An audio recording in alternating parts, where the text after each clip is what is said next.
Hello everyone, welcome to social science classes. इस video में student हम रीड करेंगे history chapter 7 class 7th।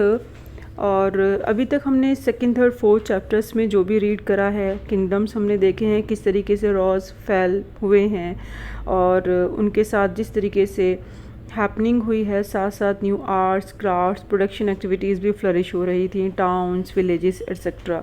But at side by side देखें तो जिस तरीके से सिटी डेवलप हो रहा था, किंगडम डेवलप हो रहे थे, पावर इमर्ज हो रही थी, but apart from this forest के अंदर जो नॉमैंड्स थे, ट्राइब्स थे, वो उनकी जो कम्युनिटीज़ थी किस तरीके से सेटल्ड कर रही थी अपने आप को।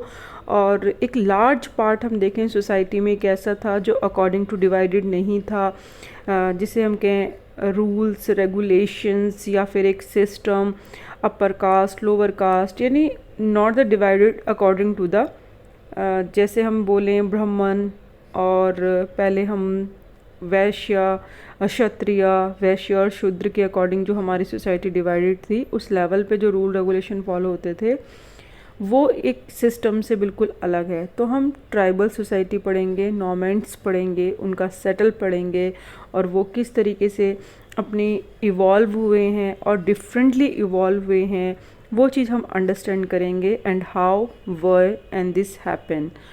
We are going to the starting tribals nomads and settled communities. Topic से ही पता चलता है कि हम किसके बारे में रीड करने वाले हैं।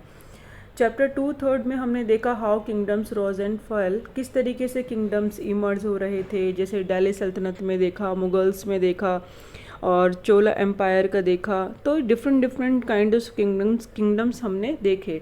Even as this was happening, new arts craft productions activities flourish in the towns and villages. अब सिंपल ऐसा ही नहीं था कि किंगडम इमर्ज हो रहे थे, apart from this rest of part जो है अदर एक्टिविटीज़ भी फ्लरिश हो रही थी। ओवर द सेंचुरीज़, यानी एक टाइम पीरियड्स के बाद, over a period of times, important political social economic developments had taken place. मतलब आप जब भी देखेंगे सोसाइटी के अंदर सिर्फ एक सेगमेंट चेंज नहीं होता है, जो सोसाइटी के अंदर उसको चलाने वाली सिस्टम होता है वो over a period of time change होता ही है। चाहे वो हम पॉलिटिकल में गए, सोशल में गए, इकोनॉमिक में गए, तो वे ऑफ मेथड चेंज हो जाते हैं, सिस्टम चेंज हो जाता है। तो वो हो रहा था, but social change was not the same everywhere. But अगर हम ये चेंजेस की बात करें तो हर जगह ये डेवलपमेंट नहीं हो रहा था। जैसे कि अगर हम डेवलपमेंट कह रहे हैं, विलेजेस में और टाउन्स में एक्टिविटीज़ फ्लरिश हो रही थी, तो ऐसा नहीं है कि हर जगह ही ऐसा हो रहा था। बिकॉज ऐसा क्यों? Because different kind of societies evolve differently, क्योंकि हर सोसाइटी अपने आप को इवॉल्व कर रही थी, बदल रही थी डिफरेंटली, अलग अलग तरीके से। लाइक अगर विलेज में रहते हैं तो उनका एक डिफरेंट वे है, टाउन्स में अगर कोई सेटलमेंट है तो उनका एक अलग डेवलपमेंट का वे है। इसी तरीके से जो फॉरेस्ट के अंदर लोग रहते थे, ट्राइबल कम्युनिटीज़ रहती थी, तो उनका एक अलग डिफरेंटली इवॉल्व करने का एक वे था। तो उसको उस वे में अगर हम देखें तो चेंजेस बिल्कुल उनका अलग था। It is important to understand how and why this happen. ये मेन है जो कि हम इस चैप्टर में पढ़ने वाले हैं कि ये इतना इम्पॉर्टेंट इवॉल्वमेंट भी रहा जो कि हम समझेंगे, बट कैसे और क्यों ये सब चीज़ें हुई। And a large part of society का जो था सब कॉन्टिनेंट का, यानी जो इंडिया के अंदर है, society was already divided according to the rules of varna. Varna के अकॉर्डिंग जो इंडिया है वो, यानी जो सब कॉन्टिनेंट है, वो किस तरीके से था डिवाइड था? वर्ना सिस्टम हमें क्या बताता है कि हमारी जो सोसाइटी है वो 4 पार्ट्स में डिवाइडेड थी। यानी अगर हम देखें उसको तो हाई से लो की तरफ, यानी ऊपर से नीचे डाइल्यूट हो रही हैं पावर। जैसे ब्राह्मण है फर्स्ट पे, अगर हम देखें, आफ्टर दैट क्षत्रिय, फिर वैश्य एंड शूद्र अकॉर्डिंग टू देयर जो उनका बिजनेस है, जो उनके फंक्शंस होते थे और उनकी कास्ट होती थी, तो उसके अकॉर्डिंग वर्ना सिस्टम सोसाइटी बना हुआ था और उसी के अकॉर्डिंग डिवाइडेड था। अब अगर वर्ना सिस्टम है तो डिवाइडेड है सोसाइटी, रूल्स रेगुलेशन है, as prescribed by the Brahmans, जो कि ये सब किसने प्रिस्क्राइब किया हुआ है, ये सब ब्राह्मण्स ने अपने अकॉर्डिंग ये रूल रेगुलेशन प्रिस्क्राइब किए। Were accept by the rulers of large kingdoms, इनको सभी एक्सेप्ट करते थे चाहे वो रूलर्स खुद राजा ही क्यों ना हो। The difference between the high and low, उस टाइम पीरियड में भी, जैसे कि अगर उस टाइम पीरियड का आपको नहीं भी समझना, आज भी अगर सोसाइटी में देखेंगे तो rich, poor, higher caste, lower caste, ये सिस्टम आप देख ही सकते हैं। तो ये अपने आप में एक डिफरेंस रहता है। तो उस टाइम पीरियड में भी high low and rich poor ये इंक्रीज ही था, डिफरेंसेस पहले से भी ज़्यादा इंक्रीज हो रहा था।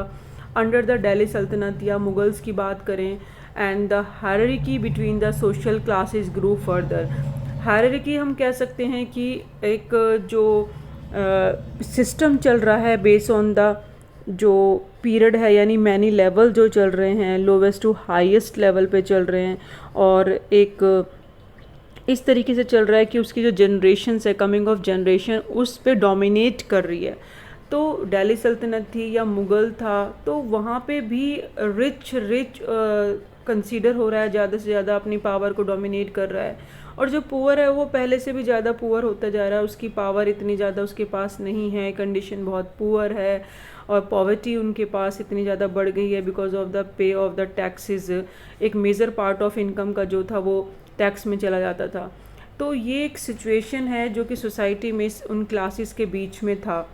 लेकिन अब हम ये देखते हैं कि जो मेजर पार्ट था, यानी बियॉन्ड ऑफ सिटी के आगे देखें, जो ट्राइबल सोसाइटीज़ थी, सिटी में डेवलप है, इकोनॉमिकली देखें या पॉलिटिकल या सोशल, तो डेवलपमेंट हुआ, फ्लरिश हुआ, और भी जो एक्टिविटीज़ थी, प्रोडक्शन एक्टिविटीज़ हो गई हैं, क्राफ्ट्स या आर्ट्स, और वो एक इम्पॉर्टेंट डेवलपमेंट रहा, सोसाइटी ने ग्रो करा। बट वो ये सबके इफ़ेक्ट एक साथ नहीं पड़े। तो उस सोसाइटी में एक ट्राइबल सोसाइटी भी थी। अब ट्राइबल सोसाइटी होती क्या है, दैट मीन्स मैनी सोसाइटीज़ ऐसी भी थी सब कॉन्टिनेंट में जो did not follow the social rules rituals prescribe by the Brahmans. यानी अभी आपने देखा जो वर्ण सिस्टम था, that means those people follow these system. तो दैट मीन्स वो क्या हो गए, वो उस सिस्टम के पार्ट बन गए और एक डेवलप सोसाइटी रही। उन्होंने एक्सेप्ट करा रूल रेगुलेशन का जो कि प्रिस्क्राइब किया गया ब्राह्मण्स के द्वारा। बट यहाँ पे इन लोगों ने, ट्राइबल्स ने, जो कि एक मेजर पार्ट सोसाइटी का था, उन्होंने ब्राह्मण्स के द्वारा रूल और रिचुअल्स यानी जो रीति रिवाज थे जो प्रिस्क्राइब किए थे उसको नहीं फॉलो किया। And nor were they divided into numerous unequal classes, और ना ही अपने आप को लो, हाई या कास्ट बेसिस पे या अपर या पुअर या रिच इस तरीके से अपने आप को डिवाइड ही नहीं करा। इन्होंने अपने आप को इक्वली डिवाइड करा, जिनको हम ट्राइब्स कहते हैं। ना तो इनके खुद के अपने रूल रेगुलेशन थे, ना कोई लोअर ना हायर और ना पुअर ना रिच, एवरीवन इक्वल। तो दैट मीन्स सोसाइटी एक ऐसी थी जो जिनका रिलेशनशिप जो आपस में था, एक ब्रदरहुड कह सकते हैं, किनशिप कह सकते हैं। तो ये एक ऐसी सोसाइटी थी जो मेन सोसाइटी से अलग थी, जिन्होंने अपना डेवलपमेंट अलग करा। फॉरेस्ट में रहते थे, आज भी अगर आप देखेंगे तो ट्राइबल कम्युनिटीज़ आज भी एग्जिस्ट करती हैं, लेकिन उनका बिल्कुल मेन जो सोसाइटी है उससे अलग रहते हैं, उनकी एक्टिविटीज़ अलग होती हैं। मेन हर्डर्स होते हैं, नॉमेडिक होते हैं, अंटर गैदर्स होते हैं, एग्रीकल्चर्स भी करते हैं अपने लाइवलीहुड्स के लिए, पास्चर्स भी हैं, जो बहुत सारे ट्राइबल्स हैं जो कंट्रोल कर रखा है लैंड फॉरेस्ट के अंदर। तो अकॉर्डिंग टू डिफरेंट एक्टिविटीज़ उन्होंने अपनी लाइवलीहुड्स के लिए करी हैं। बट मेन उनका जो यही सिस्टम रहा यूनाइटेड, मतलब जो एकता थी, जो किनशिप था, जो बॉन्ड्स था, वो इन मेंबर्स में सोसाइटी में ज़्यादा देखने को मिलता था। अब ट्राइबल्स में अगर हम देखें, member of each tribes were united by kinship bonds, यानी एक भाईचारे का बॉन्ड रहता था इन लोगों के बीच में, एक दूसरे का हेल्पिंग नेचर करना, एक दूसरे की मदद करना, और एक साथ इक्वलिटी के साथ बढ़ना, अपने आप को डोमिनेट नहीं करना कि भाई हमें आपके ऊपर डोमिनेट करना है, नहीं, all are the equal and united. जो उनका मेन था किनशिप बॉन्ड था। Many tribes obtain their livelihood from agriculture, mostly क्या करते थे, फॉरेस्ट में जो रहते थे, इस फॉरेस्ट को कट करके स्लैश एंड बर्न एग्रीकल्चर करना, और झूमिंग एग्रीकल्चर करना। तो कल्टीवेशन जो जिस तरीके से करते थे ट्राइबल्स क्या करते थे, अपना जीवन इस तरीके से खेती करके चलाते थे। कुछ ऐसे भी होते थे जो हर्डर्स थे, यानी पशुओं को पालते थे, या हंटर गैदर्स थे, शिकार करते थे। Most of they combine these activities to make full use of the natural resources of the area in which they lived. ये सारी एक्टिविटीज़ तो ये करते ही थे, बट ये सारी एक्टिविटीज़ जो कंबाइन था इन सब का, मेन इनका अगर देखें तो सब कुछ नेचुरल रिसोर्सेज पे डिपेंड था। इनका एरिया जहाँ पे ये रहते थे या फिर जो भी एक्टिविटीज़ करते थे, तो मेन चीज़ अगर इन तीनों को कंबाइन करें तो सब कुछ नेचुरल है, नेचर पे डिपेंड है। स्लैश एंड बर्न एग्रीकल्चर, या फिर हम देखें jhuming cultivation, everything is depend on the nature, क्योंकि इनको आर्टिफिशियल या फिर उसमें अपनी तरफ से कुछ ऐड ऑन करना कुछ भी नहीं था। अगर एक जगह से वो वहाँ से पाश्चर जो सिस्टम है जो करते थे, जो पशुओं को चराते थे, अगर वहाँ से ग्रीन एरिया का जो पाश्चर सिस्टम है वो ख़त्म हो जाता था, तो क्योंकि अपने एनिमल्स को तो फीड कराना ही था, तो वो मूव कर जाते थे। इन्हीं में से कुछ लोग ऐसे थे जिन्हें नॉमेडिक कहते थे, लेकिन वो एक प्लेस से दूसरी प्लेस जाते थे। और क्यों जाते थे वो है, नॉमेडिक का मतलब जो कि एक प्लेस से दूसरी जगह मूव कर रहे हैं, ये ट्राइबल में से ही एक कम्युनिटी है जो कि अपने एनिमल्स को फीड कराने के लिए उनको मूव करना पड़ता था, क्योंकि ये नेचर पे डिपेंड करते हैं। और आपको पता है नेचर जो है किस तरीके से मॉनसून टाइप सिस्टम है, कि कहीं पे बारिश है तो कहीं पे अभी उस टाइम पे कभी धूप पड़ेगी, तो कभी वहाँ पे समर है, कभी विंटर है। तो यहाँ पे हर 3 and 4 मंथ्स में जो है एटमॉस्फेयर अगर आप देखेंगे सिस्टम ही चेंज हो जाता है टोटली। तो इस तरीके से एनिमल्स को सर्वाइव करना या खुद को सर्वाइव करना फूड के बेसिस पे बहुत मुश्किल होता था। तो अगर हिल्स पे रह रहे हैं तो वो नीचे आ जाते थे लैंड पे, नदर्न प्लेन्स एरिया पे। अगर नीचे हैं तो उनको ऊपर शिफ्ट होना पड़ता था अकॉर्डिंग टू एटमॉस्फेयर, या जो सिस्टम चल रहा था, एक साइकिल पैटर्न का जो सिस्टम चलता है, सीज़न के अकॉर्डिंग ये क्या करते थे, अपने आप को चेंज करते थे, क्योंकि नेचर पे है, everything is the depend on the nature resources. तो नेचर रिसोर्सेज सीज़न के अकॉर्डिंग मिलते थे, चाहे फ्रूट्स हैं, वेजिटेबल्स हैं, ग्रास है, या फिर उनको एग्रीकल्चर करना है, सब कुछ।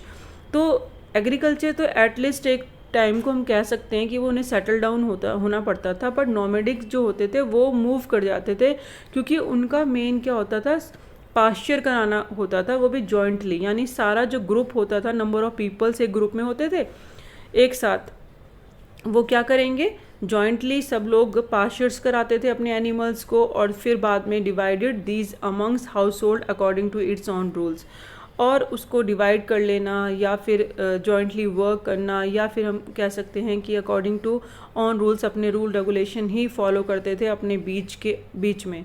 तो ये सब कौन करता था, नॉमेडिक्स, और उनके पास लैंड होती थी, और अपने पशुओं को पाश्चर्स कराना, यानी जो कि उनके पशु हैं उन्हें घास चराना, ये सब काम करते थे।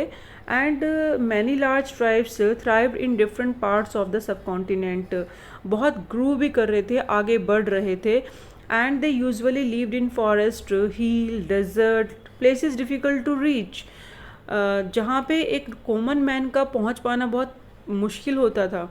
ये ऐसे एरिया में रहते थे, प्लेसेस पे रहते थे, फॉरेस्ट हो गए या हिल्स हो गए, यहाँ पे जहाँ पे कॉमन पर्सन का पहुँच पाना मुश्किल हो।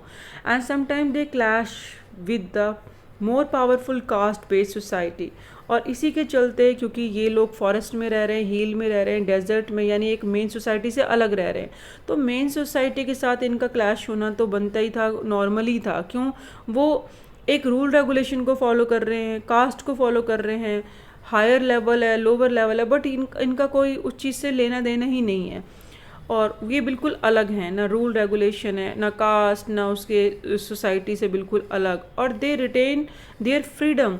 और ये जो इनका एक तरीका था, इनका मेन यही तरीका था कि अपनी फ्रीडम को बनाए रखना, रिटेन करना, प्रिजर्व करना, देयर सेपरेट कल्चर, अपने कल्चर को, ना कि किसी को फॉलो करना कि ठीक है जी उन्होंने ऐसे कह दिया तो हमें उसको फॉलो करना पड़ेगा, नहीं, इन्होंने अपने आप को एक अलग प्रिजर्व करके रखा अपने कल्चर को। And caste based tribal society also depend on each other, but ये सब क्लैशेस के बावजूद भी, चाहे वो ट्राइबल जो ग्रुप था, नंबर ऑफ पीपल्स उसमें रहते थे, वो डिपेंड करते थे सोसाइटी पे, जो विलेज है या टाउन है, क्योंकि वो रॉ मटेरियल जो फॉरेस्ट से उनको मिलता था या एनिमल्स के जो भी मील प्रोडक्ट हुआ करते थे, दूध हो गया, घी हो गया या फिर ऊन हो गई, तो वो कहाँ जाके उस प्रोडक्ट को सेल करेंगे, क्योंकि वो रॉ मटेरियल है। तो वो एक प्रोडक्शन एक लिमिट तक वो उस चीज़ से कर सकते हैं, क्योंकि उनके पास कोई और अदर रिसोर्सेज नहीं है। तो वो गांव में जाके या सिटी में जाके, टाउन्स में जाके उस चीज़ को सेल करते थे और जो अर्निंग होती थी उससे अपना सर्वाइव करते थे, अपने एनिमल्स को पालते थे। तो वो किस पे डिपेंड हो गए आपस में, और यहाँ पे ये अपनी ज़रूरतों को पूरा करने के लिए, चाहे दूध है, घी है या ऊन है या मेडिसिन्स हैं, ये ट्राइबल कम्युनिटी पे डिपेंड करते थे, विलेजर्स और टाउन पीपल। तो ये सारा हम कह सकते हैं, चाहे कितने भी क्लासेस थे बट एक दूसरे को कॉपरेट करते थे। And this relationship of conflict dependence gradually caused both society to change, और यही एक मेन रीज़न बना डिपेंडेंस और कॉन्फ्लिक्ट भी थे तो डिपेंडेंस भी थी, लेकिन धीरे धीरे ये सोसाइटी को चेंज की तरफ लेकर गई। तो ये जो हमने फर्स्ट पार्ट पढ़ा है, लाइक जस्ट हमने इसमें पढ़ा है व्हाट, कि एक्चुअली में ट्राइबल सोसाइटी थी क्या, उनकी एक्टिविटीज़ क्या थी, एंड बिल्कुल डिफरेंट एक्टिविटीज़ थी जिसे हम कह सकते हैं टाउन्स में जो विलेजेस में चल रही थी उनका रूल रेगुलेशन अलग था। तो there is the simple is the what, हमने पढ़ा है व्हाट, ट्राइबल सोसाइटी क्या है।